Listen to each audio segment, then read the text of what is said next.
arestado sa Rodriguez Rizal ang numero 1, yung pinaka-wanted sa Negros Occidental.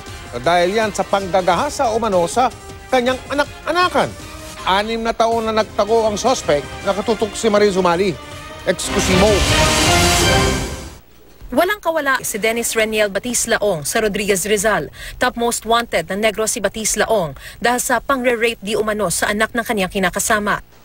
The case happened around 2011, so roughly 6 years. And allegedly, ang victim is minor.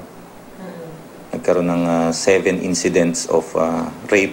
Matapos magreklamo ng ina ng biktima, tumakas na raw ang suspect. Ang Silay City RTC nagpalabas na noon pa man ng warrant of arrest laban kay Batis Laong. Sa investigasyon ng pulisya kaugnay ng isang organized crime, lumabas daw ang pangalan ni Batis Laong. At matapos ang 2 linggong pagmamanman, namin din naman yan na meron siyang iniwanang case doon, tinaguan sa Silay City.